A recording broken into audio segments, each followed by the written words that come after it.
जोबोद गोजोननाय मोनदों दिनै जोंनि बनगाव ब्लक मोनसे वार्कार मिट जादोंमोन बे मिटआव बा बे मेलावहाय जोंनिनो प्रधान बा जोंनिनो बिपिएफ दिल्लीनि आफादगिरि श्रीजुत सार हाग्रामा महिलारा नुजाफैदों गावनो खुद आरो नुजाफैनानै बिथाङा जोंनि बे समस्तिनि मोनफ्रोमबो दालाइजों वुमेन बा युथ बा बिएसइउ बा पेरेन्टजों मोनसे इन्टारेक्शन प्रग्राम लादों दा बे प्रग्रामाव सारा जोंनो गोबां गावनि गोसो गोरबोजों गोबां मोजां फोरमायलांबाय जाहाथे जोङो फैगौ एमपि इलेक्शनाव जों गोसो गुदुङै बेबायदि जेरै दिनै नुदों बेबायदिनो जोङो मोजां खामानि मावना जाहाथे जोंनि एमपिखौ जोङो देरहानो हायो 2024 निर्बाचनाव बेखौ जोंना सारा फोरमायथिलांबाय आरो जोंनि बनगाव ब्लक कमिटिखौ नुनानै सारा गोसो गोरबोनिफ्राय मोजां खुसि बा मोजां मोनसे आसा थानायखौ गाव फोरमायलांनाय जाबाय आरो सारा औ जोबोद इम्पर्टेन्स पइन्टस बे नोंथां सोंनाया नंगौ गोबां जोंनि बे बनगाव समस्तिनि रायजो राजाजों लोगोसे जेनेबा जोंनि बनगाव समस्तियाव आन्चलिक एबसुफोर बा सोरबा पेरेन्टफोर बा बुद्धिजीबि इन्टेलेक्सुवेलफोरा गोबां दुखु फोरमायनाय होदों मानो होनोब्ला जोंनि बनगाव समस्तिखौ मोनसे ओरैबायदि गाज्रि बोखावजोब्बाय जे डेलिमिटेसन दाखालि जादों एसेम्बलि डेलिमिटेसनाव मोनथाम थुख्रा बानायबाय जोंनि नैबे बनगाव खाग्राबारि गामिखौ दतमा समस्तियाव हरनानै बंसिगाव गसखाथा बेलथारि दाउलिगुरि मागुरमारि सुखानजरा ओरै बे गासिखौबो बावखुंग्रि समस्तियाव हरबाय आरो माखासे दै बारनानै दुरामारि हेकेपाराखौ क'क्राझाराव होबाय गोदो जोंनाव बे समस्तिया मोनसेल'मोन क'क्राझार इस्ट बा क'क्राझार वेस्ट होननानै जोंनाव दानानै होदोंमोन खिन्थु दिनै दाख्लिनि बे डेलिमिटेसन खालामनायाव मोनथाम थुख्रा बानायबाय जों असम्भब मोनदों जोंनि बंसिगाव गामिखौहाय बा बेलथारि गामिखौ बा गसखाथा गामिखौहाय बोरैहाय बावखुंग्रियाव लांखो मा जाहोनाव बोरै मा एंगेलजों बोनानै लांखो बेखौ जों बे सिमना बोनायफोरखौ जों बिराद आसरित मोनदों आरो जोङो बिपिएफ दोलो जानानै जोङो जोबोद दुखु मोनदों बा जों जोबोद बेखौ सेटिसफाइ नङा जों बेखौ होनबाय थादों बा जोंनि दैदेनगिरिफोर जोंनि सारमोना बेखौनो बुंबाय थादों समस्ति सोलायनायाव जोंहा बुंनांगौ जेबो गैया खिन्थु बे बाउन्डारि जे बानायदों बेनि सायाव जोङो खुसि जायाखै समस्ति बानायनायाव जोंहा जेबो बुंनांगौ गैया खिन्थु बाउन्डारि जे बानायदों बेनि सायाव जोंहा जोबोद दुखु फोरमायनाय बा दुखु मोननाय फैदों जों आरो फुलि सेटिसफाइ नङा जोङो बोरै बारख्ल' मोनसे दतमा बंसिगावथ' खमसे खम दतमायाव दोनथारनांगौ बे जोंनि मोनसे जोंहा गोदो बिर सिलागां होननाय जोंनि एक्स बिल्डिंनि फाउन्डार बा बारग' चेयारमेनमोन बे सारनि गामिखौबो दानख'नानै जे बावखुंग्रियाव लांबाय जोबोद दुखु गोनां बाथ्रा आरो गसखाथा गामि जेराव जोंनि एखेबारे बंसिगाव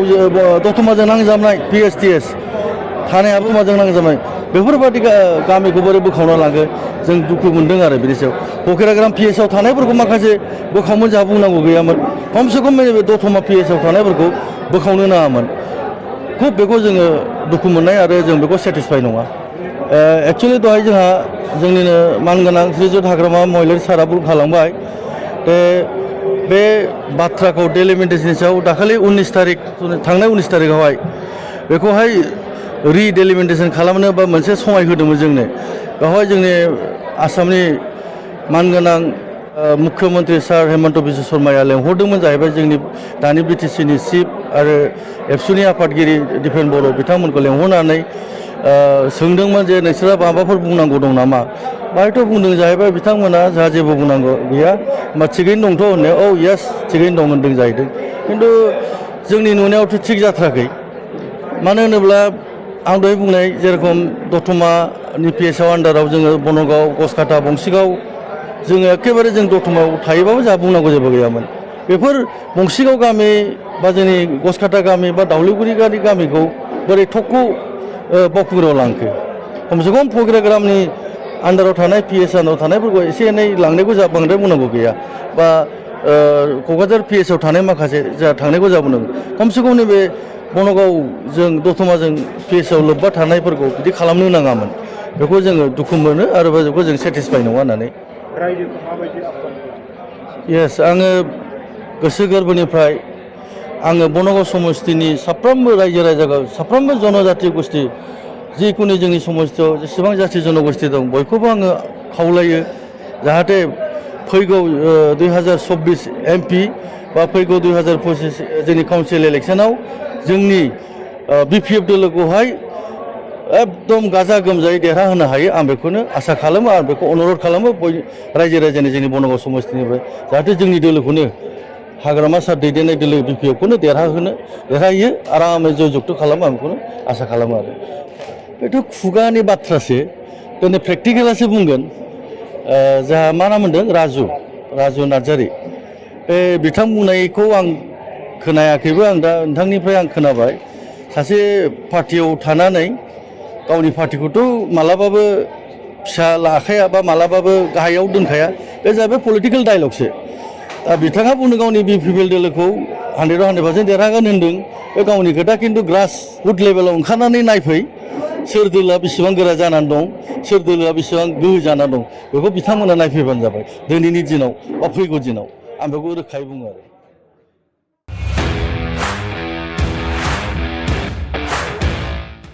इन्डिपेन्डेन्स डे स्पेशल अफार लाबोदों सेरफांगुरियाव थानाय फुंखा इन्टारप्राइज बाजाज श'रुमा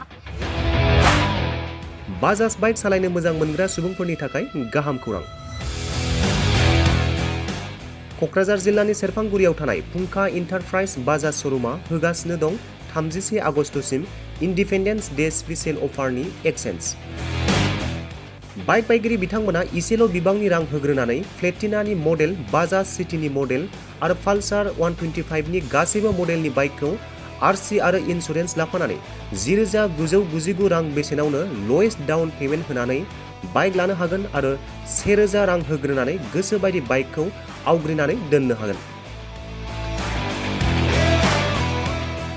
सेरफांगुरि फुंखा इन्टारप्राइज बाजाज श'रुमजों लोगोसे सराइबिल फुंखा इन्टारप्राइज बाजाज श'रुमावबो बाइक बायगिरि बिथांमोना खुंफुंजानाय इन्डिपेन्डेन्स डे स्पेशल अफार लोगोसे एक्सेन्जआव फैनानै नोंथांमोननि बाजाजनि बाइकखौ लांफैनो हागोन।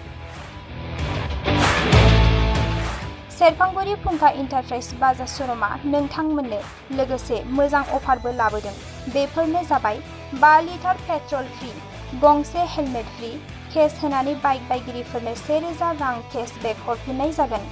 आबुङै मिथिबावनो थाखाय 9395303476 9101547892 जानबुं नम्बराव खौरां लाहरनो हागोन।